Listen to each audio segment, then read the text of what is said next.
for April 5th, 2022 will now come to order. Roll call. Mayor Cicerillo. Here. Councilmember Stamm. Councilmember Evans. Councilmember Bass. Here.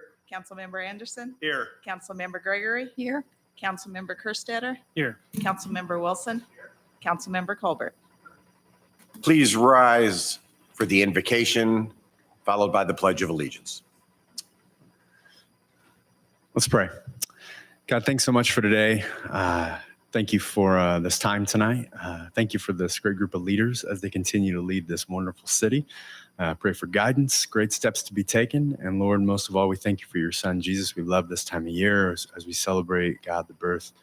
I'm sorry, not the birth, but your decision to give your life for us. So God, we're so grateful for that. And we lift your name up tonight, and it's your name that we pray. Amen. I pledge allegiance to the flag of the United States of America and to the republic for which it stands, one nation under God, indivisible, with liberty and justice for all. With the crazy weather, I could see how you were confused. I know, it's like you get like 2 seasons. Thank you, sir. All right.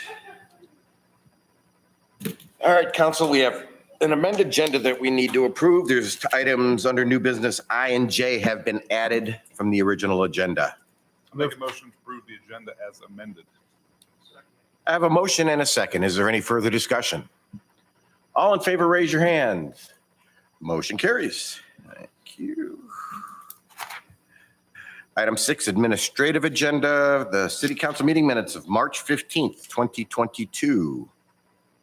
Move to approve the minutes as presented. Second. I have a motion in a couple seconds. Any other discussion? All in favor, raise your hand. Motion carries. Thank you very much. All right. We have no presentations or proclamations, so at this time, I will open the public forum. This is a time for anybody here in the audience that wishes to speak to an item that is not on the agenda. Seeing none, we will move on. We have some appointments I need to make. We'll start with the planning and zoning appointments. Scott Phillips is a old new appointment. He was on the board previously, had moved out of the city, and is now asked to be back on now that he's out of the city. His term will expire in April 2025, and Gary Jansen has so graciously accepted the reappointment. And just for the record, I have to say, we can't be any luckier than having him on our planning commission. I mean, those of you who don't know, he is the engineer of the city of Wichita. So he has got the knowledge, not only of building, but of city. So and he makes a huge effort. And every time I drive by him, I'll yell, thanks. So those are the 2 appointments for the planning and zoning board. You want these, can these be separate or together, or how does that work? Since they're 2 different departments, I would suspect separate. Counselor? They can be, I think so, okay. So can I have a motion on the planning and zoning board appointments? Move to approve the 2 appointments. Second. A motion is second. Any further discussion? All in favor, raise your hand. Motion carries. Thank you very much. Moving on to Public Library Board appointments. Barbara Jarman appointed, term expiring in April 2026, and Chris Porter, who's new appointee, term expiring in April 2026. I move to approve the 2 appointees. Second. A motion is second. Any further discussion? All in favor, raise your hand. Motion carries. We have no old business, so we will move on to new business. Resolution 715-22 Sidewalk Incentive Program. All right. Good evening, Mr. Mayor and members of council. We'll start off this small list. Sidewalk Incentive Program. This has been an item in discussion for some time with some sidewalks around town in need of repair, and we have an ordinance that causes for the adjoining property owner to fix those. it's been requested that we research an incentive, i.e. reimbursement program. Katie Leckner was so good to join us this evening. She did the brunt of the work, pretty much pulled all of us together. Neil Owings helped us a great deal in putting this together, and was informed that we're recommending a budget amount of $10,000 for this incentive program for the first year. Stand for questions. I'm sitting here wondering if I should make her come up and say something, because I know she doesn't really want to, but no. Absolutely. Pardon me. She's just been giving me the eye the whole time because I looked at her and I knew she knew what I was thinking. I won't.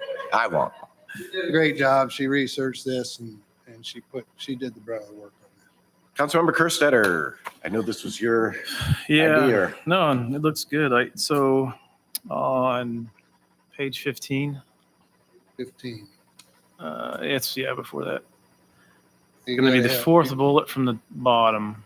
Last sentence says failure to schedule an inspection shall disqualify the project from this program. Is that pre or post or both? There's going to be both. So Both? there will be a pre-inspection. And there's also a statement in there about a scoring system, Mhm. which is actually a rating system. Mr. Owens can help me explain this a little better, but it kind of coincides with our bike ped plan. Okay. So it's actually a 6-level rating system. So it goes from like 0 to 6, 0 being basically no sidewalk at all the way up to 6 being in very good shape. So there will be a rating in there, and it'll have to score bad enough to constitute the funds to repair it. So in Okay. other words, we can't, just because there's some chalk on there or whatever, we can't. So my concern about like a pre-inspection was if somebody wants to do it themselves on a Saturday or Sunday, and I know our inspector's not working that day, how would you accommodate? Well, we would have to have someone, it would have to wait till Monday. They still have to apply for this. Yes. So there will has be to an be an application. Well, right. Okay. I guess I'm not understanding the full process. That's a good question. There will be an application process, which is in here. I saw that. And then along with that, there will be a no-cost right-of-way permit Okay. issued. And along with that permit, there are inspections. So someone will go out, assess the rating of what they're wanting to do. And it's threefold. So it gives us an opportunity to assess the level of damage to the sidewalk, whether or not there might be a future path in line with what the repairs are going to be, which could constitute yet a wider sidewalk, a larger portion, which might constitute allocating more funds to this project. The other reason is we can, and then we can go along and make a determination. So it also says in there, Public Works has the latitude in certain instances to make the determination to put in a longer section as opposed to just repairing the smaller section if it's deemed benefit to the city to do so. And is that longer section at the same cost to the homeowner, or is that? That Well, would I'm be just thinking if determined. we're That would be evaluated. okay. I had more questions. And so I guess the pre-inspection, I was assuming like they got the boards up, they're ready to pour the concrete. Is that the type? Yeah, that would be really, the first inspection is just to assess the project. Right. And whether they're even eligible. The pre-inspection, we're going to come and we're going to check out, just like if they were applying to do a driveway. We're going to go out, we're going to check out their forms, Okay. make sure it's formed up right, make sure it's thick, make sure it's to our city specs. Okay. So actually, a homeowner that knows how to do this wouldn't actually be able to do this on a Saturday or Sunday period, is what I'm hearing. Well, they could, if they had it formed up on a Friday, where we could go and inspect the forms on a Friday, then they could pour it on a Saturday. I'm just seeing or imagining somebody, not me, but being able to do everything in one day, have everything ready, assuming that they can get a cement truck. That's probably the biggest assumption. But I'm just, the pre-inspection part kind of caught me off guard when I saw that. Post-inspection makes sense. Well, we have to make sure it's done to city standards. I understand that. I don't want this, before you go, Brent, let me piggyback off of, I also don't want this to become we're picking on or targeting certain homeowners that may not be able to afford it, so they can't even pay their portion. So that's also something that I want to be wary of. They may have a worse sidewalk in the city, but I don't want them to get fined or get picked on, for lack of a better term, for not being able to fix their sidewalk. That wasn't the intent of this idea. The idea was to fix those that needed a little bit of help. Like they had half of it or something, but they couldn't get over that hump to get the rest of the rest of the work done. I know I probably don't need a microphone. No. Good evening. But we also in looking at this, at least since July of 19 when I first started, there's a tremendous amount of sidewalks in our community that do need to be addressed. Instead of just sending them a nasty fix it and nuisance abatement issue. What I don't want to see. We want to make sure that we did have a program, and it came in perfect and timing when you had made that recommendation during the budgeting process to say, hey, we should have an incentive program. And that's when we really started working and diving into, like what other communities around us do. A lot of this information comes from Newton. We did talk with those folks to kind of see how it's been going. And, unfortunately, we do have an ordinance in place currently that does address sidewalks, and that we do, as a city, we do have responsibility as well as the property owner and liability when it comes to us knowing that there's a sidewalk that needs to be addressed.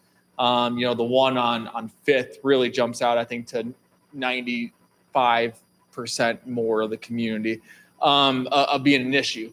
Now, of course, this is an absolutely fantastic opportunity for the homeowner not to have to bear that entire cost. Now, yes, we do need some pre-approval and need to know ahead of time, because we also don't want somebody to put money into the property if we're going to be doing a major road project that includes sidewalks. We do have Meridian from Main to 5th that we are completely redoing, of course, with our WAMPO grant. That one's getting bid out in February of 2023, around that time frame. And so if somebody along that stretch came to us after this is passed and said, hey, we want to do a sidewalk, we're going to say, we love your enthusiasm. It's awesome. Guess what? That's going to be done in 2023, 2024, when we're doing 10-foot sidewalks along this entire corridor. So we don't want you wasting your money doing it now, because we're going to rip it out anyways. And so that's why we have to have a kind of a process to get that approved. Yeah, you're absolutely right. Somebody, on a weekend, on Saturday, is not going to be able to get this all done. They're going to have to take some proactive steps, but we're also allocating tax dollars as an incentive to help them with the expense. And so there's always paperwork when it comes to government. I hate it as much as the next person, but we do have to have a process to know when we give you guys a report and we say, hey, these $10,000 fixed $20,000 worth of sidewalks, those are stats that we need to have. And so, yeah, there's always going to be a process when it comes to property tax dollars being reallocated out to citizens for their personal property. Follow-up question. An average section, and I don't know how big an average section is. I don't know who On can. the section Good point. So most of the older set areas are about 4 foot wide, right? Okay. So I think we're thinking the same 5th Street section that's probably about, say, 15 feet long. What would that, anybody got an idea what that would cost to replace? That's not my expertise. That's why I'm kind of looking at Rodney and. I'm ideas and concept, not logistics. Take an average ballpark of, around $4 to $5 a square foot. Is that for a contractor? Yeah, for a contractor to do Okay. that. So And there is a provision in there that if the owner should choose to do it themselves, then that's 50% of the material. Right. I saw that and I appreciated that part. I was just, the other thing that caught me was the $800. I don't know anything about the industry, so would that even cover enough to incentivize some people to do that? Well, so usually, and I'd have to refer to gauge about what's concrete right now per square yard, per yard.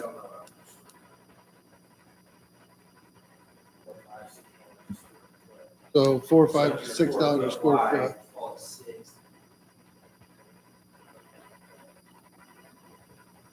Okay. And then that's a contractor. If it's just materials, then you're gonna almost cut that in half. Okay. Okay. So I just making sure That's the kind of a dollar. rule of thumb on a Right. lot of industries is your labor is gonna be pay almost as much for labor as you are for materials. Okay. Just don't want it to be. I want to make sure the dollar amounts are good for Well, and the this is current a living, market. breathing document, and it Right. says in there that we're going to reevaluate this document every year, as Okay. well as a budgeted amount. This brand new. We got to Right. feel our way into this and see how it's going to hit us. You know what? Let somebody else talk. Excuse me. Let somebody else talk.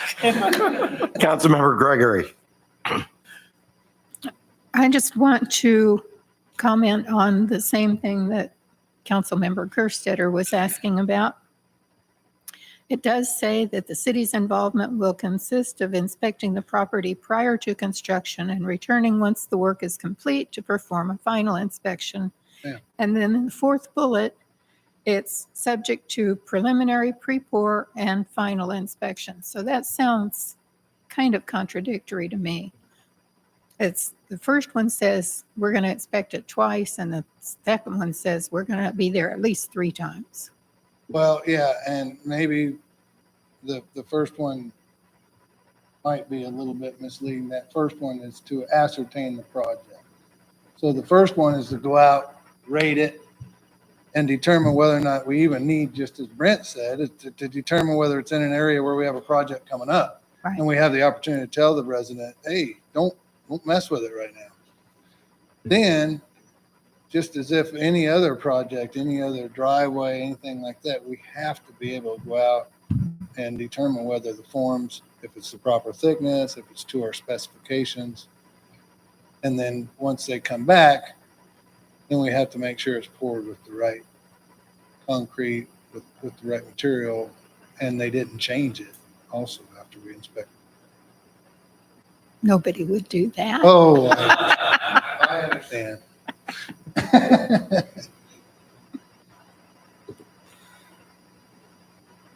Okay, thank you.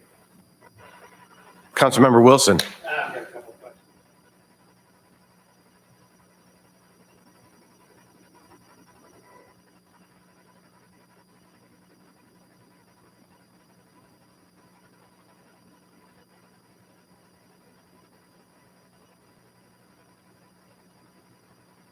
Those are excluded because that portion of your drive. Well, it is and it isn't. So as you well know, the sidewalk that's in there, the back portion of your sidewalk also delineates your right of way. So that is also part of your right of way approach to your driveway.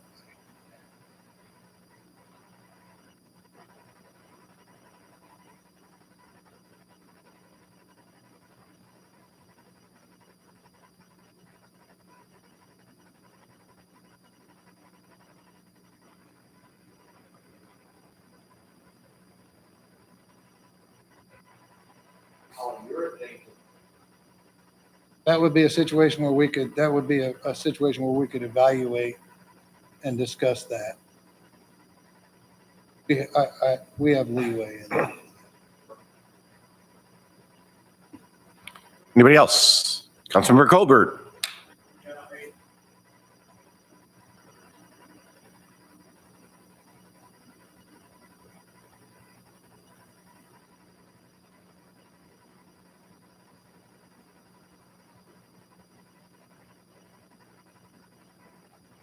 Any of us wanting to put a sidewalk in, we would have to evaluate the situation.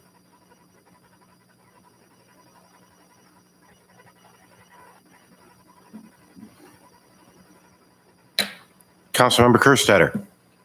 All right, maybe last question. So say in an older section where they have a 4 foot wide Yep. in the bikes and walkways, pathway, whatever that one's called.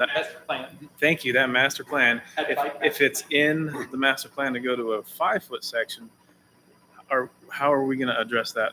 We're going to have to evaluate that on an individual basis too, because it's going to depend on, so how far down the road is this bike ped plan due to come in? It's, we're just, some of these things we're going to have to evaluate as they come Okay. up. And is that who? Potentially pay for the upsides, Yeah. just like we do with water. Okay. Yeah, So is this all on Mr. Eggleston to make the case by case, or is that who's making those decisions? I'm assuming it's you and Neil and Even Neil. Neil and the streets department mainly. okay. Yeah. All right. I think that's the last question for now. I did want to say that I do commend the council that this actually came in the perfect timing and was not pre-planned. During last week's post that received some comments, sidewalks were a big topic in those 72 comments, and so it was great that it was already planned to be on this agenda. Thanks to all your forward thinking and insight. So already addressing questions and helping out citizens as they saw the agenda post and were curious on what this was. And so this was already pre-planned. So I wanted to make sure all the folks watching also knew that. So thank you. So I have a comment. The comment is, listening to what the council members were talking about, is that we might want to change the wording with the inspections and clarify that first one is for application purposes. So that way it's not a confusing item. Other than that, I heard nothing that was anything that was out. Councilmember Bass, hang on. So the resident doesn't need to be home during those inspections. Do they need to be present at the house for the pre-pour and post-pour inspections? Right. So what they'll probably do is they'll come in, they'll fill out an application, and then they'll say, I want to do my sidewalk or whatever, and we'll get their address. And then we can go look at the area or the situation and do that rating inspection. If we have questions, we can contact them later. But yeah, no, I wouldn't think so. And then I would say they wouldn't need to be home for even the forms inspection or anything like that. We can go look at it, and then if we contact them, as long as we have a way to contact them. Sounds good. All righty. And if I may, Mr. You may. to further answer your question, Mr. Cole, we did think about that. There is no sidewalk. So you have several homeowners together. Then they would need to contact us together. That would be an opportunity for us to sit down with all those homeowners, discuss this. We just have to handle those on a case-by-case basis.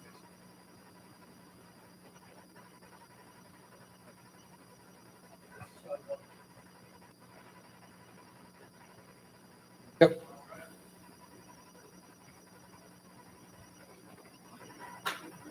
It would be extremely difficult to handle, to try to cover every possible scenario in this. Councilmember Anderson. I just wanted to clarify, follow up with Councilmember Bass's question. As far as inspection goes, any other permit you have to have posted on your property, and you don't have to be present typically. I've had a project going at my house, and there's been times I haven't been there, and that's why you have a contact information listed with your permit, and it has to be posted somewhere on the property. And typically it's,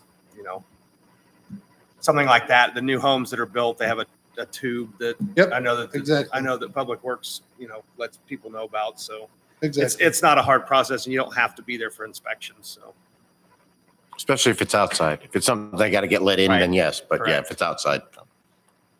All righty. Anybody else? Do we have a motion? I move to approve Resolution 715-22 to establish a sidewalk incentive program for the City of Valley Center. The funding amount for 2022 will be $10,000. I have a motion and a second. Councilmember Kerstetter. Just to piggyback off what Mayor said, does the resolution need to change Yes. for, Yeah, if you want to include that amendment, the amended language, we would prefer that for our So purposes of what record keeping amended late? for the inspection. Okay. Move to include the amendment for the inspection language. Yep. Perfect. Okay, we have a motion and a second. Any further discussion? Do we have to vote on the amendment to the motion, or can that be all be done in one? No, Okay. you, I didn't- just the wanna make proper sure. way would Okay. be, the proper way would be the second withdraws his second, the motioner withdraws his motion and recreates the motion. So we basically did that. Okay. So Just wanna that's make sure the we're all right. process. So. All in favor, raise your hands. Motion carries. Thank you. Thank you. You all right, Lou? Yeah. I actually knew an answer. All right, I guess you're not sitting down. Item B, approval of purchase of dual drum vibrate. Yeah, Dual drum vibratory roll. rotor, thank you. I sure didn't want to say that wrong. Thank you for that. Moving on down the list here. So back in the budget process, we discussed one of our performance goals. We said we were going to work to bring our full debt patching process fully in-house. And one of those things we came to you was to allocate some funds to purchase some equipment to allow us to do that. This would be one of the pieces of equipment, a dual drum vibratory roller. And so to compress that asphalt properly within those patches and to make it, to allow us to put a good patch in there. I've included a bid, 3 quotes that we've received from Murphy Tractor, White Star Machinery, and Victor L. Phillips. With that, staff is recommending the AR 14H multi-quip from White Star Machinery at the price of not to exceed $17,650. I could have just said steamroller too. Yeah. Any questions, council? Eeny, meeny, Councilmember Wilson. Anticipated that. Yes. So one, you have, let me pull these up. So the multi-equip, there, in many pieces of equipment, there are different levels. So there's construction class. There's also sometimes there's a municipal class. And the case, the Victor L. Phillips is usually case. And the other one, I believe, is another John Deere. So there's another reason it doesn't have case or John Deere on the side of it. It might be a foreign made, and it's a lighter class machine, so it's not built for a heavier class, and it'll more than meet our needs. That would be very hard to say. I anticipate it to last just as long as any of our other pieces of equipment. We're not going to overuse it. Our actual goal with our street rehabilitation program is to work our way out of a patching job. So, yeah, I believe it'll do whatever we need it to do. Councilmember Anderson. What's the time frame on the use of this machinery? Is this something will be used year round? Is Yeah. there a, Well, you're going to use it year round. I mean, it could be used for more than asphalt, but really it's designed, it's really being purchased to use for asphalt, and it can be used for some concrete work and millings, packing millings down, but it's really meant for asphalt because the rollers, you can put water in them and they're heated. So it can put heat down while it packs the asphalt. though I think you may have answered the question, but I'll ask the follow-up. Would it be more cost effective if we use this in a smaller time window than 12 months? If we used it for 2, 3, or 4 months, would it be more cost effective to lease or rent a piece of Well, we equipment? looked into that, and sometimes the difficulty in that is finding one available when you have the hot mix available. Okay. As you see, we don't have a way to produce our own hot mix. So one, we have to buy hot mix when they're making it, when it's available. And two, we have to be able, once you put it in the hole, you gotta be able to pack it before it cools, or you're taking it right back out. So we really kind of have something on it. We have to have something on hand. Okay. And also, I assume would be for some of our emergency repairs when if, God forbid, we have any water main breaks. Yeah, it could definitely be used for that. Yes, Okay. sir. All right. Well, thank you. You answered my questions and had thought of those. So Councilmember Kerstetter. You've already thought of this one, I'm sure, is like trailering it around. We have something, you're Yes, not we going do. to be asking for another. Yeah, and that was another aspect of the specs that we put out. We didn't want to have it be too heavy or too big to where we have to buy a special trailer. Perfect. Sure. Use one that we already have. Any other questions?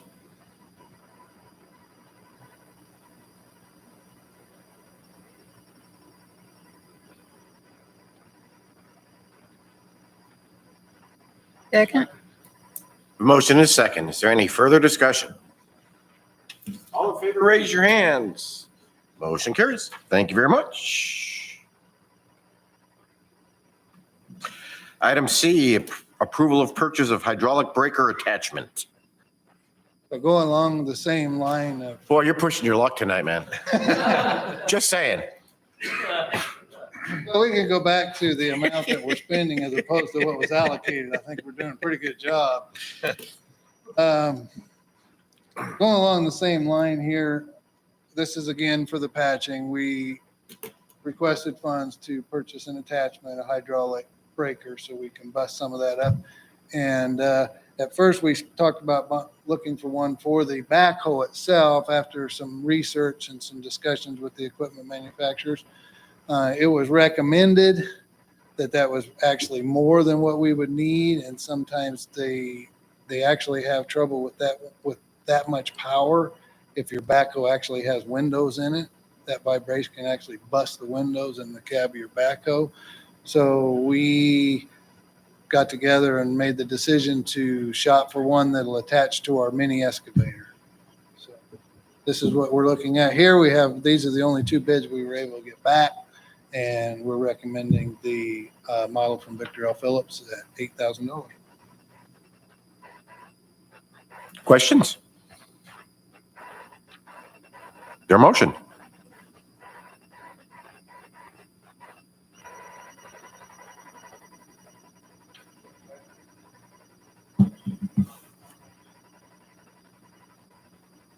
Second. I have a motion is second. Councilmember Wilson. On this, like, Victor L. Phillips, they're a case dealer. Well, we didn't get, they couldn't for the bid. He reached out to him.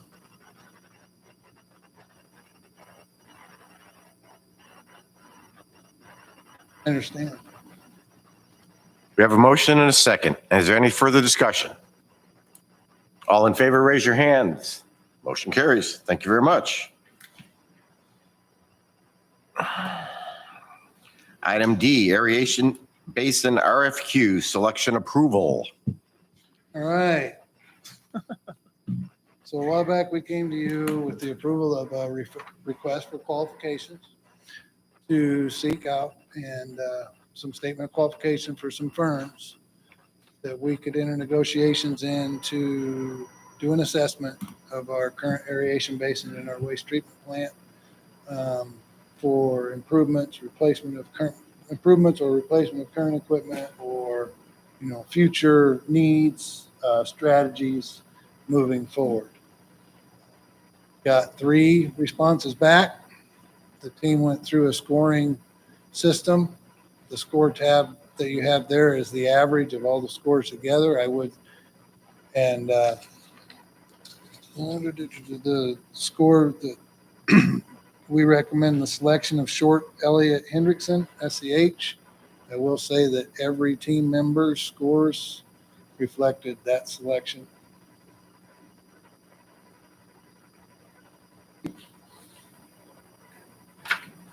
I have with me tonight Jake Lassa from Short Elliott Henderson. Good evening.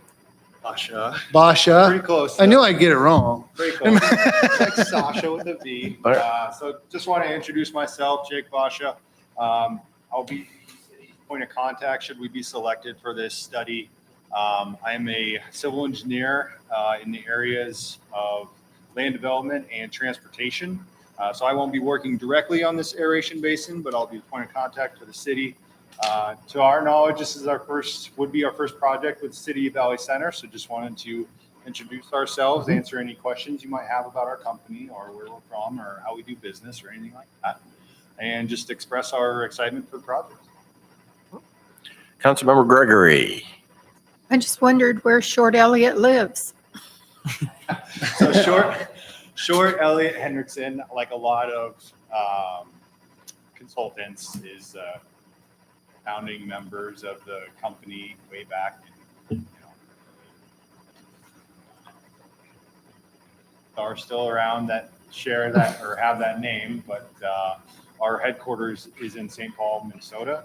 We have 35 offices throughout the region. So far west is Colorado and as far east is Virginia.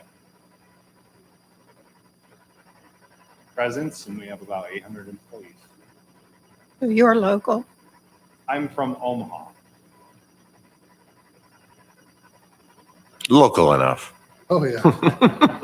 Well, honestly, so we've been working in Kansas for the last year about. We've got some architecture projects in Olathe, and I was the project manager and design engineer for the Trails End subdivision here in Valley Center. So we've been, in Kansas for the last year or so. It's part of my position to grow our presence in the market in the Kansas state. Projects in Texas and looking for a presence there, and projects like this is what helps us go into. Thank you. Any other questions?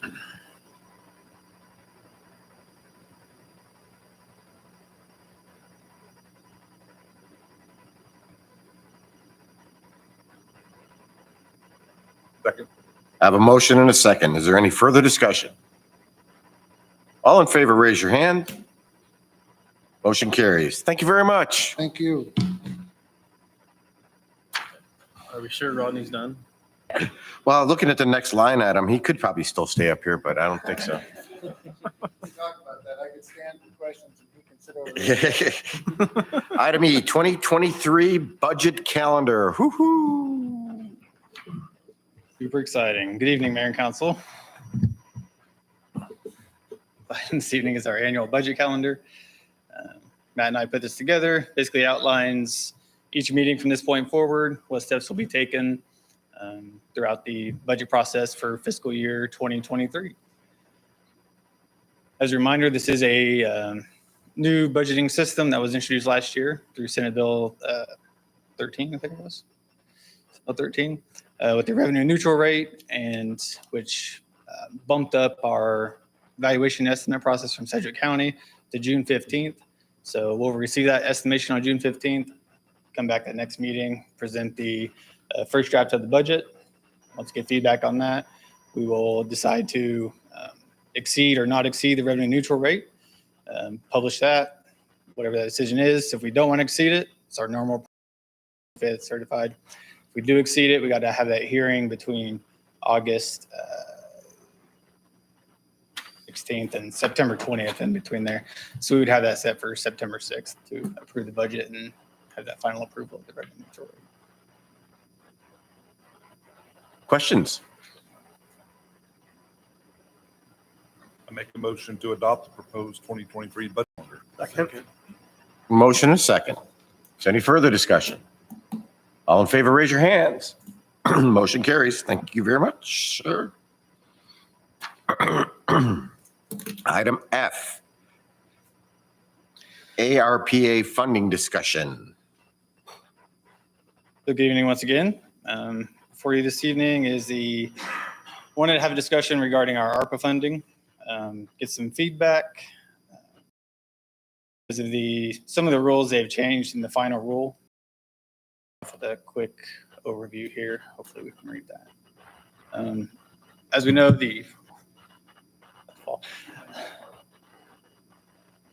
that's what's on the PowerPoint.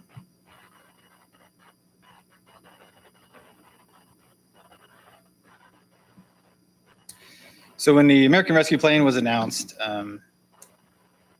they announced $350 billion to be distributed between state, local governments, counties, everything like that. Through that funding, we were allocated just over 1.1 million. We received half of that in July of 2021. We will receive the second half of that in July of 2022. All to respond to COVID-19 and all the negative impacts that came with it. The initial guidance when it first came out was it established a couple of categories for eligible uses, which was response to COVID-19, negative impacts, the provision of government services up to a certain threshold of revenue loss that you experienced. With that came a long formula they created, had to fill it out, see how much revenue you did lose over that time period. It had limited water and sewer infrastructure eligible projects, and it allowed for broadband infrastructure expansion, mainly in rural areas. So as we learn from CARES, things change often. Not quite as often this time, but they did change. Next release was the interim final rule from Treasury. It expanded upon the eligible uses, projects expanded on the reporting and compliance guidelines, and outlined a pretty rigorous process for reporting on an annual basis. So we're considered a non-entitlement unit of government. We are the lowest tier since we are under a population of 250,000 and we received less than $10 million in funding. So we're that bottom tier, not a whole lot to do for us. The larger tiers like Sedgwick County and things like that, they got to do quarterly reports, progress reports, performance documentation, all that every quarter. The final rule was released in January of 22, and it took effect April 1st of this year. So what the final rule did was it clarified a lot of questions that were caused by the interim final rule. You know, what's revenue? What's considered revenue? How do we calculate this on a more efficient way? Do we have some kind of adjustment factor for the next 2 years, et cetera? So Treasury cleared that up, and they made a standard allowance provision for revenue loss of up to $10 million. So Valley Center, we did not experience any revenue loss over that time. Not enough to justify using that much money towards that option. But with the final rule, they created that $10 million standard allowance. So any recipient of ARPA funding can use the amount of funding they received up to $10 million for the provision of government services, which is essentially any service traditionally provided by your local government. This option in the final rule also dramatically reduced the reporting and compliance requirements. Our first report due April 30th. On the next one. So I'm getting ready to fill that out. I'm kind of recommending tonight we go ahead and choose that option of the standard allowance for the revenue loss option. Makes things much easier, gives us a much broader use of funds, less compliance, less bidding requirements, less red tape on everything we do. Really streamline the process for all the NEUs and smaller organizations that may not have the manpower to handle all that documentation reporting. So government services is a very broad topic. The final rule did outline some very broad examples in here as well. Road maintenance, construction, police, fire, construction, schools, and hospitals. We don't have none of those, obviously. And then they did expand on the water, sewer, and stormwater infrastructure to include treatment plants, everything like that.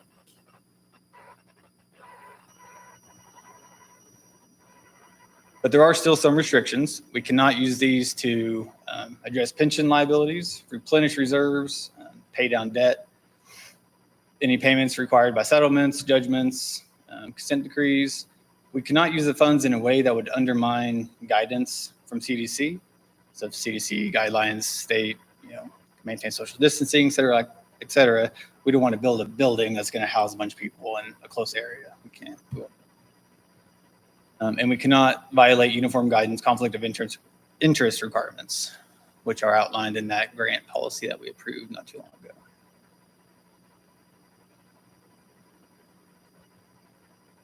Yeah, so our first report is due April 30th.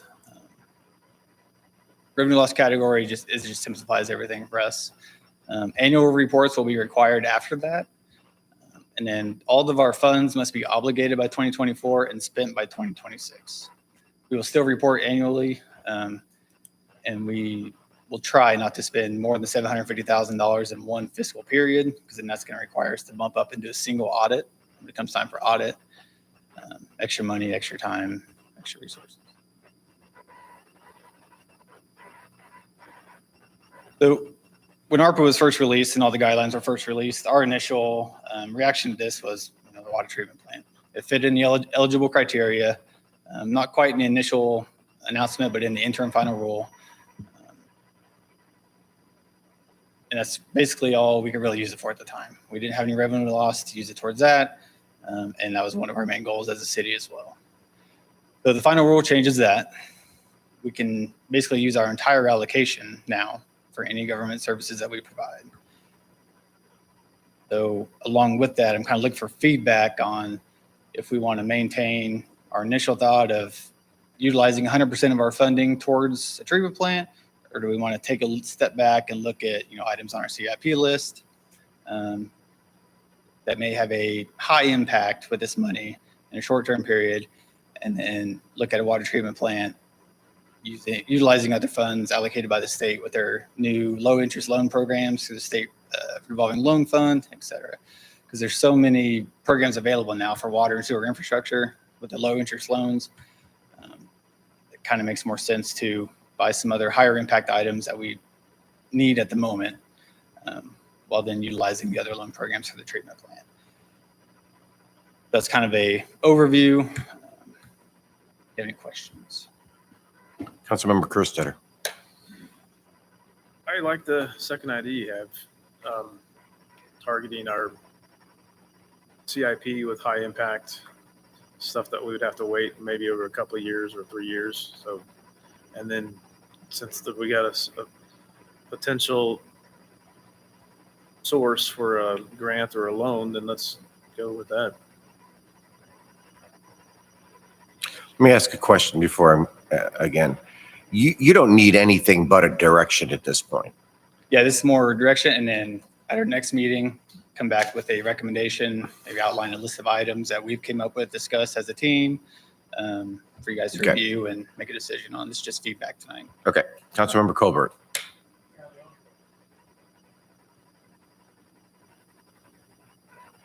That was what we were initially thinking, because that was the only eligible use we qualified for at that time.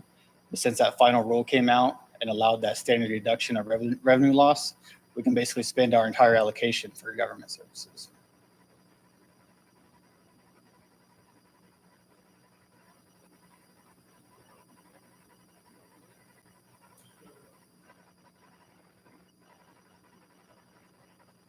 Yep. Yeah, now all the federal CFR general guidance procurement policies still apply to this. So if we can do it in big chunks, that'd be great, because that's going to be less red tape for everybody and vendors and everybody. So, Councilmember Anderson. Have you guys, as staff, thought about other projects that would be targeted, or is that something that you were waiting to look at until we gave you a directive? I mean, we've had discussions, but we didn't want to dive too far into it until we got some feedback.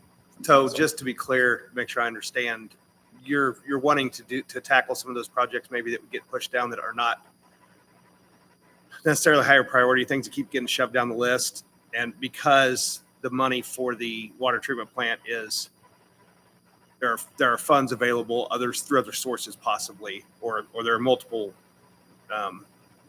streams to get those funds through grants and things.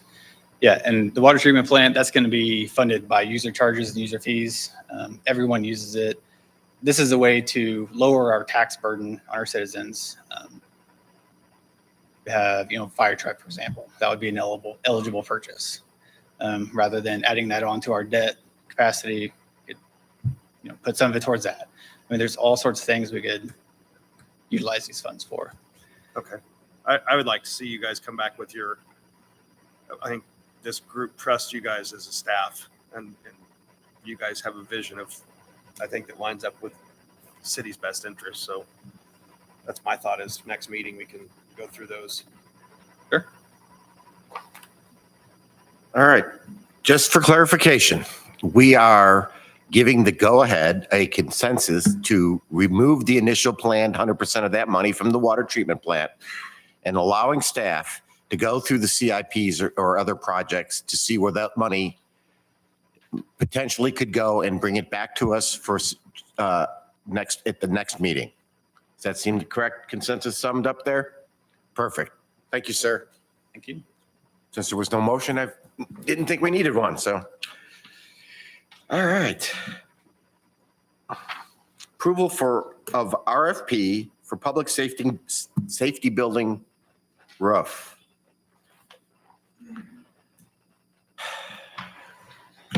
Good evening, everybody. Hey.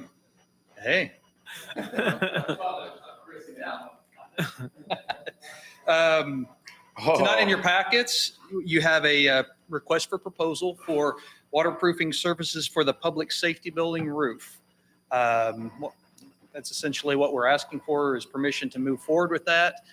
This is a budgeted item that we talked about for this year, being in this year's budget, and getting that roof addressed. It's been kind of long overdue. We've been, when COVID hit, it was one thing that we were researching, and we had to push it back because we weren't sure of funds and different things like that. It's had several repairs and patches over the years, so it's certainly due. As far as the age of it, I know it's older than I've been here, but I don't think it's the original roof. I think there was a replacement slightly before my time, which I started in '98. So it was slightly before that, I think. So. Questions? Motion to approve the request for proposal for waterproofing services for public safety building roof. A motion and a second. Is there any further discussion? All in favor, raise your hand. Motion carries. Thank you, sir. Fastest line item tonight. Item H, approval of sale of frontage property on Ford Street. Good evening, Mayor and Council. So before you this evening is the agreement for the purchase agreement with Casado McKay LLC for roughly 2.96 acres in the frontage of the 4th Street property that we refer to as the 4th Street property with the city of Valley Center. This is not yet split or platted, but the purchaser did want to have this agreement approved prior to proceeding on to the next phase with architects and engineers, just to make sure to lock it in and have approval from the governing body as a paper trail. As the name may indicate, you are probably well aware and familiar with this family. The McKay family has been in the community for many, many years and has been in a lot of different ventures when it comes to development throughout our community. Of course, the McKays donated the ground, of course, you all know, with the ball complex by the McLaughlin area, with the soccer fields, golf course, all that ground in that area. Krista McKay apologized for miscommunication on my part with having maybe the meeting on Thursday instead of Tuesday, but she is tuning in and watching this evening, so she does send her best. Their intention is to put commercial storefronts and a potential restaurant and a small venue on the property here on that 2.96 acres that we will break off when we go through the platting process in conjunction with the city herself and a potential developer on the south side as well. So we want to make sure to have everyone on the same page. Their family has been heavily active in the VC community and really look forward to this continued new decade of investments and endeavor for many years to come. So the city will be working with her. We did apply for a base grant for some of the utilities to be relocated onto the property.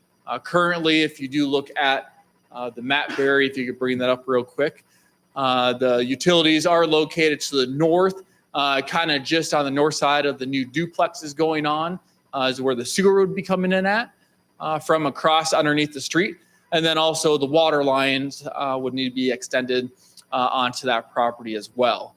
Of course, this is part of all the drainage project that the city did take on when it redid the Meridian Street and Ramsey, as well as the Ford Street project a few years ago. And so this is an exciting opportunity that, our sign did serve its purpose for sale. We did take this on, if you recall, and took it away from the realtor that did have it back in 2019 and took it on as city staff. And Community Development Director Ryan Schrack has to be commended for all his hard work on pounding the pavement and finding some wonderful local people to invest in the community. We're really looking forward to having this developed. I'll stand for any questions, and we support and are happy to present to you the purchase agreement for $10,000 an acre. Stand for questions. Councilmember Anderson. I don't really have a question. I just had a comment. I'm glad to see that it's a local company and family, and the McKays have been huge supporters of Valley Center for decades. So I'm excited to see someone who has interest of the community in mind, which they have with all their developments. So I'm ecstatic to see that. And I thought that I was energetic and like quick timeframes. Kristen McKay, she puts that to a whole new level, and I really appreciate our conversations. That's for sure. It's high energy. I can imagine. They also did a couple of the homes, and they bought a couple of lots at Ridgefield too. Ridgefield. Yes. So, They did. all right. Any other discussion, questions? Motion. I move to approve the purchase agreement with Casado McKay LLC for roughly 2.96 acres of non-platted lot on Ford Street in the amount of $30,000. Second. A motion and a second. Is there any further discussion? All in favor, raise your hands. Motion carries. Thank you very much. Item I, ordinance 1374-22, annex land on the corner of 93rd and Meridian. Good evening again, Mayor and Council. So before you is another exciting announcement here in Valley Center. And so after a few years of work on this property, along with the previous homeowner and property owner and Mr. Larry Rowley, that property did sell. The city did not purchase that property. Actually, the property owner, Mr. Robelli, is the one that is requesting the annexation of the 134 acres. We are excited to partner with him and making sure that his vision is sought out through the different various commercial and really more importantly, the residential component as we continue to add residential lots to our community. If you recall back in 2019 with our community survey that was sent out to every household, that was one of the top priorities was additional housing and a diversity in our housing stock than we currently have.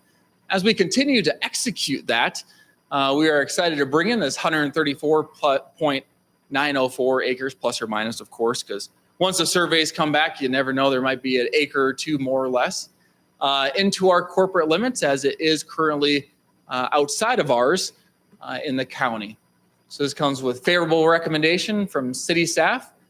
Also, too, with this development, just because this is being voluntarily annexed in, potentially, the county, Sedgwick County, Mr. Jim Weber, the Public Works Director for Sedgwick County, is still on board with assisting the City of Valley Center and the developer in relieving the drainage issues and hopefully getting all that water that's on the north side of our community, that's located on the west side of Meridian, hopefully move that all the way east to the floodway, of course, the Wichita and Valley Center floodway that is in existence.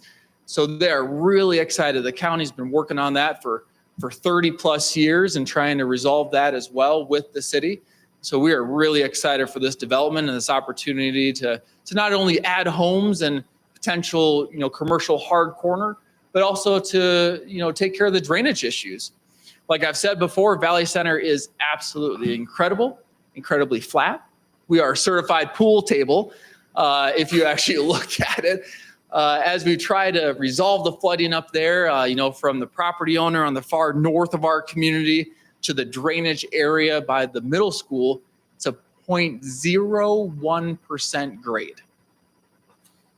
In the wrong direction. 1%. And in the wrong direction.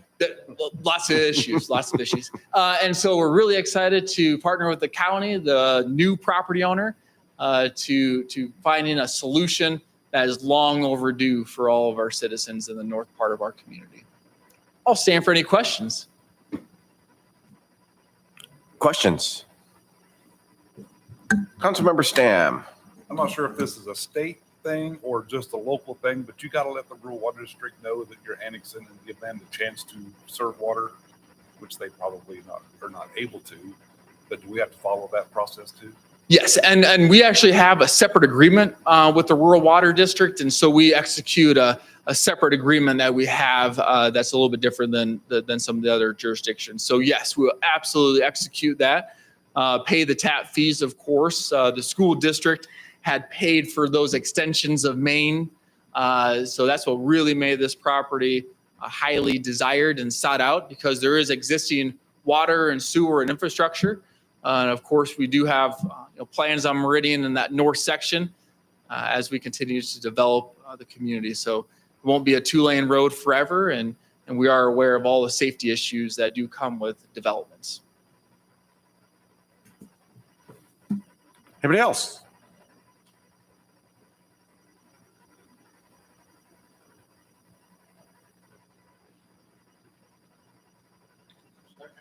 We have a motion and a second. Is there any further discussion? A question that I believe is correct, a statement, even though this is voluntarily being requested to be annexed, it still has to go through the county commission to be approved, does it not? No? Okay, then that's good. That's what I really wanted to hear. All right, all in favor, raise your hand. Motion carries. Thank you very much. Moving on to item J, resolution 716-22, condemnation of property located at 7945 North Seneca. Good evening again, Mayor and Council. We kind of split up. So, Rodney was up here for the first half, and then a little break in between, and then Brent, finished up the second half. But so unfortunately, as we continue to work through the Ford Street project and the right-of-way acquisitions for public improvements when it comes to drainage, potential sidewalks, water lines, drainage easements. We have come to an impasse when it comes to trying to acquire a section of property located along Ford Street. This section is located right to the east of Brookfield Apartments and right to the west of the property that the city had purchased about a year ago on the corner of Seneca and Ford Street. As you see here, we've been in constant contact with this property owner since June of last year. Unfortunately, this property owner is one that we started with throughout the process, and the one that is the last one that is not agreeing to terms with the city and our and with what we have proposed for acquisition. What we have proposed for acquisition of right-of-way and drainage easements has been consistent along the entire stretch of the 4th Street project. Same dollar amounts as what was done in 2019-18 with 85th Street.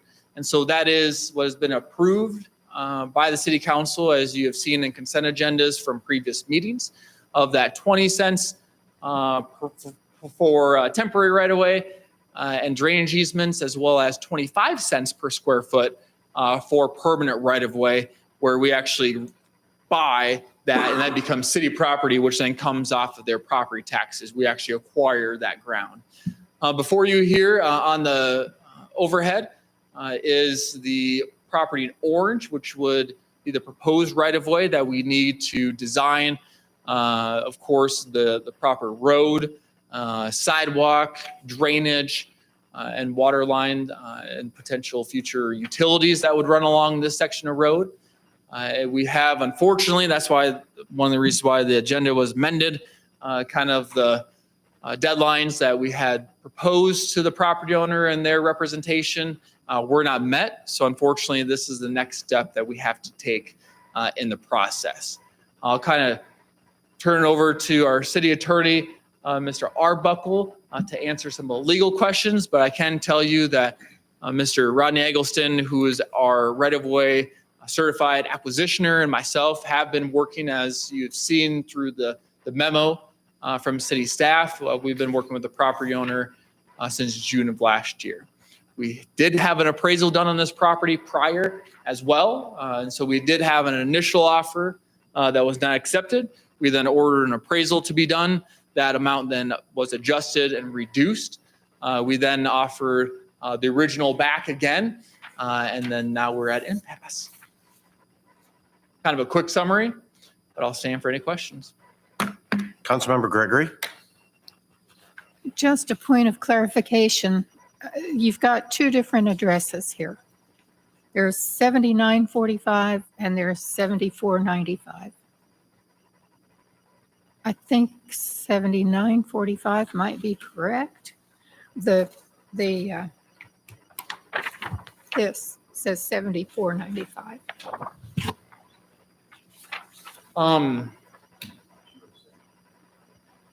Because it's north of 77th, isn't it? There was one map that the map PC had to clarify, and I might have accidentally included an old map in there. Everything is the same except for maybe that last little the address on the bottom part. But make sure to look at the resolution. That's what the important document is. These are just really exhibits that will make sure are clarified and the correct address before Mr. Arbuckle files them with district court. And the street address isn't, it's really the legal address, the lot section that is. Right. Yeah.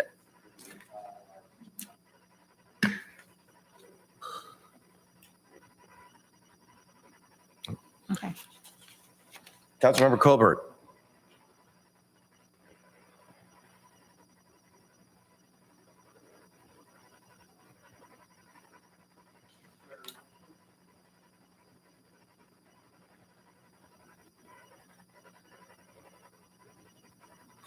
Multiple times, yes, and we've had meetings.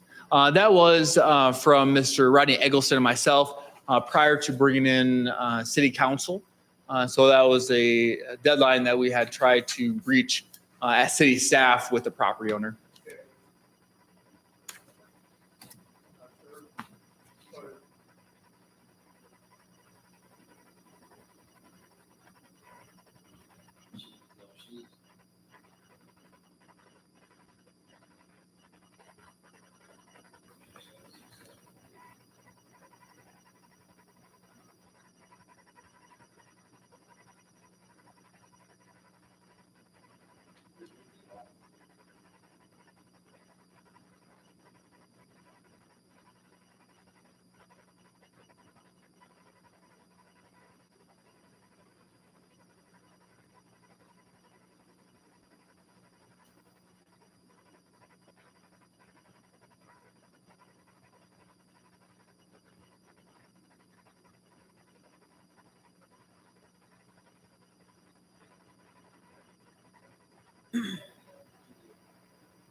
And that's why, if you look along all of 4th Street, we have gone in above what the appraisals that we have received on some of those sections.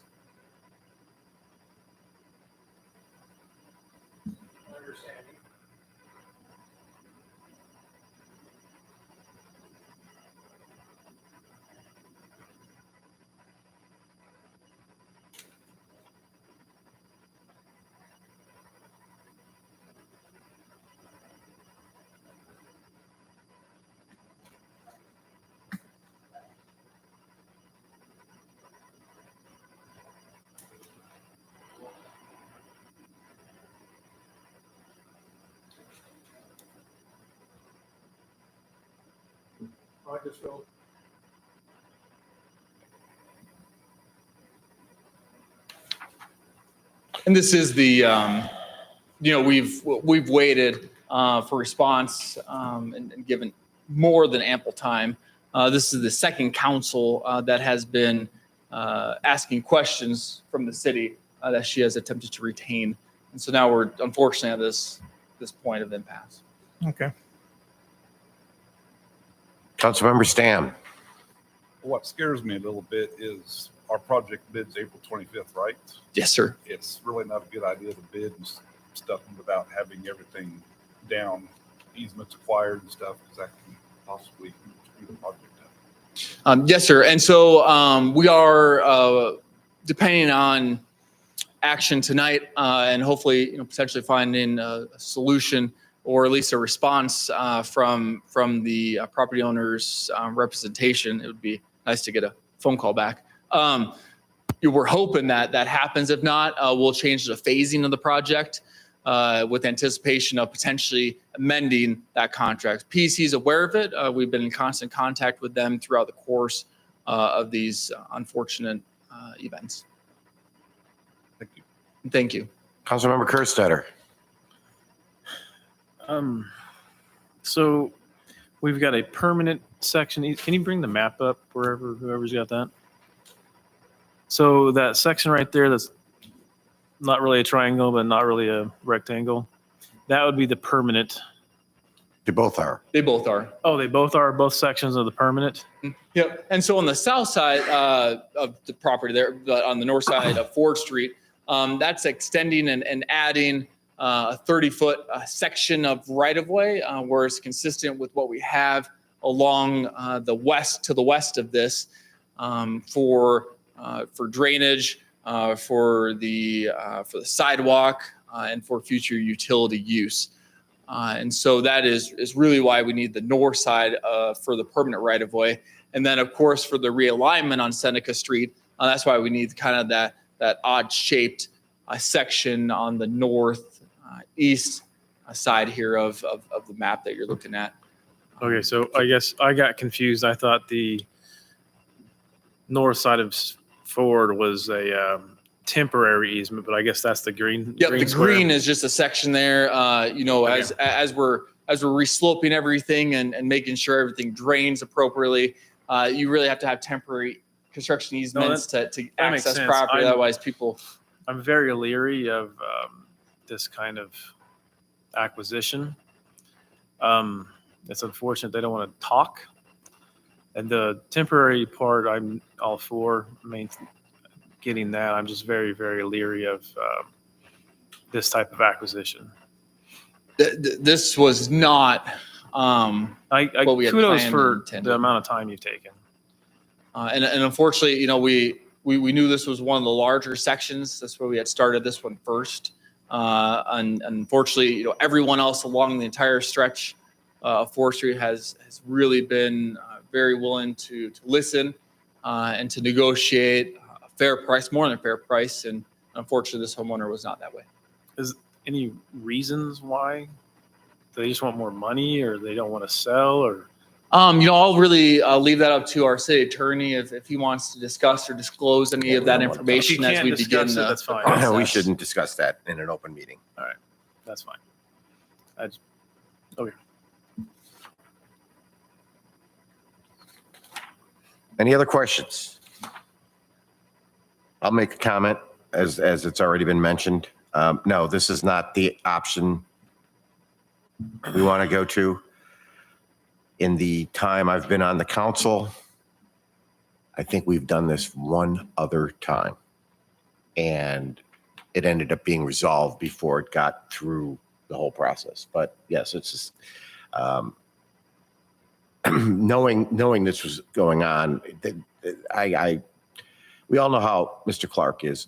This is not what he wanted to do. This is not what anybody wanted to do. But unfortunately, this is the process that's put in place by state law. So, that word condemnation is a nasty word, and I know it sounds a lot worse. It's used in a lot of other terms, But I just want to be clear that this is a last resort, and hopefully maybe they'll get a call now and say, fine, we'll take it, and we don't need to pursue. I mean, it's clearly can just be a case that's dropped if something happens. So, but we just need to give them the go ahead to do it, to start it. So, Yeah, it's unfortunate. This is my 11th year as a city administrator, and I have never had to go through an eminent domain process. We've always been able to come to terms with property owners through any acquisitions that I've ever been a part of in my 11 years, and this is unfortunate. all right. Do we have a motion? I make a motion of approval for resolution 715-22 to begin condemnation of property located at 7955 Central Street. Second. We have a motion and a second. Is there any further discussion? Is that the right address? The correct address is in the motion. Okay. All in favor? Did you have something before I? And the legal description is the important component. Yes. And if you really want to go and put the legal No, description in there, we'll be here for another 20 minutes. So. I'm not reading it. All right. All in favor, raise your hands. Motion carries. No, I agree with you, council member. None of us want to do it.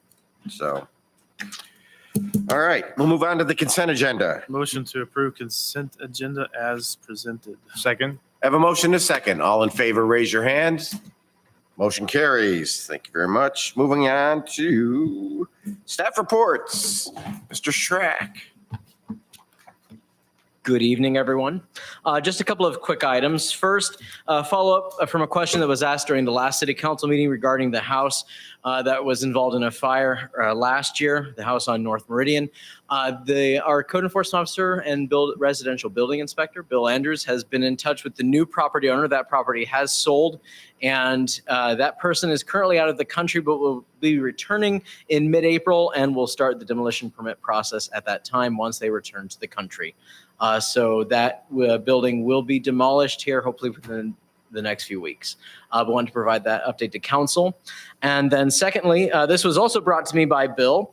Our Governor Kelly has made the month of April 2020 Kansas Association of Code Enforcement Month. So just wanted to make council aware of that and then publicly thank everything that Mr. Bill Andrews does for our community. He is an exceptional member of my department and a member of our city team.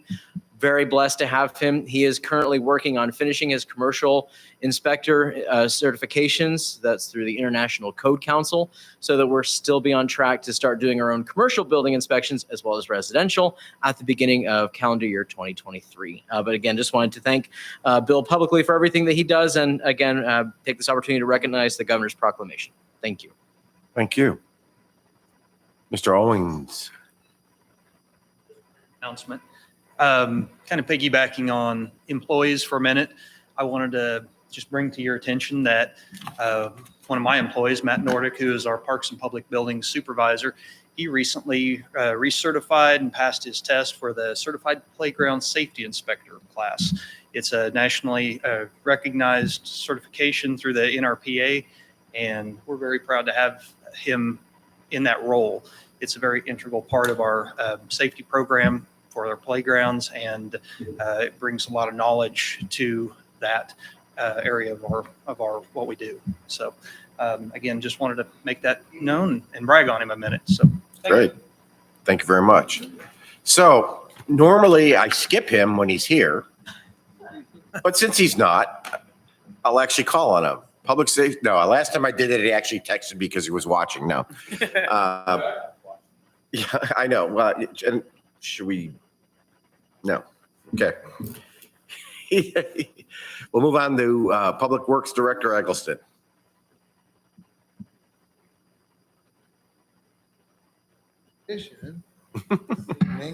We also have an employee that I'd like to recognize, our very own Javin Baker. He's our level 2 water operator. He recently surpassed the requirements to achieve level 4 water operator through KDHE. I'd like to take the time to make note this is not any small task. Requires a great deal of knowledge, a great deal of studying, and it's also a feather in the city's cap as we build that water plant. This is a step forward to our redundancy for our certification when we begin water treatment. Just take time to really congratulate him on his hard work. Thank you. And yes, he is watching. He just texted me, folks, so yes. Mr. Shearer. Good evening. I just wanted to give a quick update on the water tower project. I spoke to the contractor last week. They are tentatively scheduled to start work the week of April 18th. They're currently finalizing the logo template, colors, to provide that to us and the city to review. And then once that's reviewed and approved, they'll be ready to get started. Great. Thank you. Thank you. Mr. Arbuckle, anything else? Mr. Smith.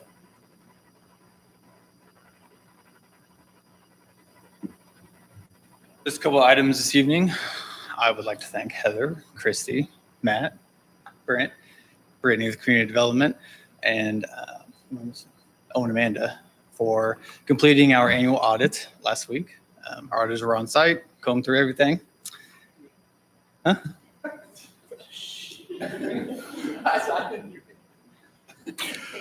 We'll remove him from the list. It's okay. We'll scratch that. Stayed out of it. That's a good point. There you go. Sometimes you doing nothing is the good thing. So yeah. Thank you. Yeah, you weren't even here that day. Yeah. Cool. So we had our audit completed. Our first draft reviewed a couple weeks, and then a final draft for presentation to council. Hopefully early May, sometime mid-May. Did have a meeting today regarding financing for all of our projects coming up. We're looking at a early May project authorization and authorization from council to have a bond sale, and then a June or the actual bond sale in June, where we would actually receive the proceeds for these projects. That would include Ford, the TIF, Cedar Ridge, Arbor Valley. For those. And then a quick update on the base grant. We did hear back from them, Department of Commerce. They notified us with the overwhelmingly amount of applications they received and the dollar amounts requested compared to the 100 million available. They needed additional time to review applications, and they will let us know as soon as they can. That's it.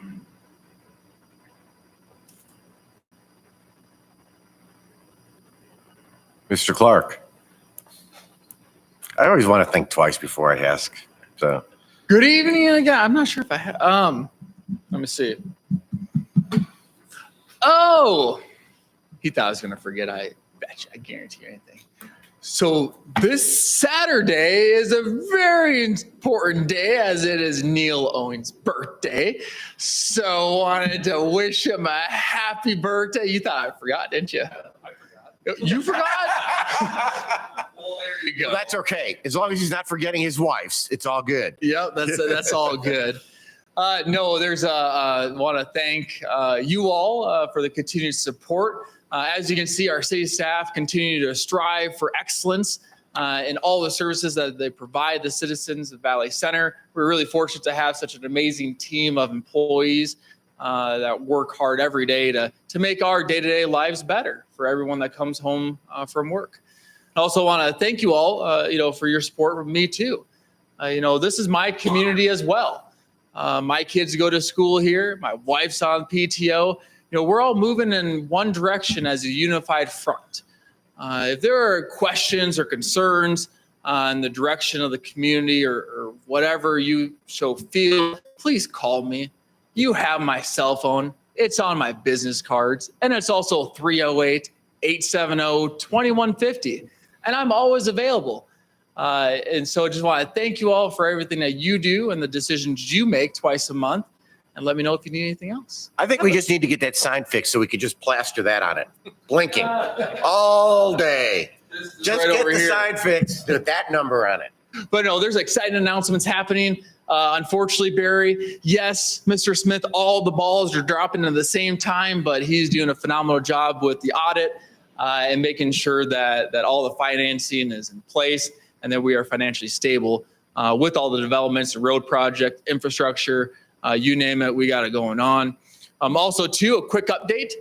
We are having our blood drive competition. I'm not sure, Mayor Cicerello, if you were going to mention it. So I was going to maybe do a quick Well, I'm good because I wasn't given the official dates yet, so. of May 31st. The Tuesday after Memorial Day will be the Blood Fest, Blood Drive, Blood Off. We haven't exactly nailed down a term yet, but it will be a blood drive competition. And Bloodbath is not going to be one of them. The mayor of Park City and, of course, our mayor, Lou Cicerello, will be challenging each other to see what community can bring in the most folks to donate blood. Ours will be from 1 to 6, I believe, or 1 to 7 at our community center. We will not have the normally scheduled, which would have been that Friday before, I think it was May 25th. We're not going to have that normally scheduled one. We're going to push that back until that Tuesday. So everyone that has all the dates for our blood drives marked on their calendar, it's just going to be a few days later, but it'll be well worth it. The prize will be the community that maybe doesn't quite achieve as much as the other community will have to fly the opposing city's flag in front of their city hall. And so, of course, Valley Center has an incredible flag that one of our young high school students came up with, in Ryan McCormick. And of course, Park City has their flag that they have recently came up with. And so we're excited to have kind of a flag challenge, bloodbath, blood fest, whatever you want to call it. There will be t-shirts. Have a fantastic night. He should have a time limit. I know. Why do you think I sit there and think about whether I really want to call on him? All right, we're going to go through governing body reports. Thanks for everybody for their hard work and their accomplishments. Following up on that, I have been a council member for a while, and I think this is the first time that the mayors of the two cities have actually gotten together to do stuff. We all know the past histories, and currently neither city has a mayor that would like to remember the past and like to move forward. There are so many opportunities that we could do because we're so close together on joint projects. Ford Street was a great icebreaker there. This is kind of just the blood thing is drive is whatever we're going to call it is kind of like a fun thing to show people that, hey, we're not the Hatfields and McCoys anymore. So I think it's going to be great and a lot of fun. That's all I had. Councilmember Stam. I have nothing. Councilmember Bass. Nothing for me. Councilmember Anderson. No, thank you. Councilmember Gregory. Just want to thank Mr. Clark for your help on that night that was pouring rain and we had an 18-wheeler that was going to block 5th Street. And you came through and helped us get the traffic controlled. That was a big help. Thank you. And also the library Easter. I'm sure I want to hear more of that story. Easter party on the 16th. That's before our next council meeting. I think it's from 1 to 3. Is that right, Janice? So be sure to get all the little kids to that. And that's all I have. Thank you. Councilmember Kerstetter. I just want to hear this story. I do too. But Other than but that, nothing. but yeah, but he'll take 25 more minutes to tell that Oh, story. So Councilmember Wilson. Greg. I just want to give a huge thank you to all your staff members here for the City of Valley Center. You guys make things in this city just wonderful. It makes our job, I believe, as council members much, much easier. And we really, really appreciate it. Kudos to Neil Owens. We got some things done today at one of the parks that I think is going to be much appreciated by several people in my ward. I know Ron and I have heard a few things, so we're glad to maybe get that situated. And that's all I have, Mayor. Thank you. Last but certainly not least, Councilmember Colbert. Oh, I have a few things to bring up. Last time I reported on legislative reports. Mhm. And as of April 1st, there's no bills to be considered until April 25th. And that will be for any veto bills that the governor had made. You'll now have a chance to go back and revisit those. A 2408, the Kansas Foster Bill of Rights, 2109, increasing the county population thresholds for required to have a lawyer representative, HB 2060, establishing daylight savings time as a permanent standard tone for the state of Kansas. That's on the legislative side. WSU is offering grant workshops for mayors, city council, and city managers if they are interested in attending. So that's on that. DOT's update for the next month. Rebuilding the infrastructure is going to be on April 14th here in Wichita. I think there's 3 or 4 of us going, 3 city members and myself going down for this. Pipeline Hazard Safety Administration on April 15th. Hazard Material for Safety Administration, Community Safety, and a couple others. All these meetings are going to be between now and the 15th on the hazard material.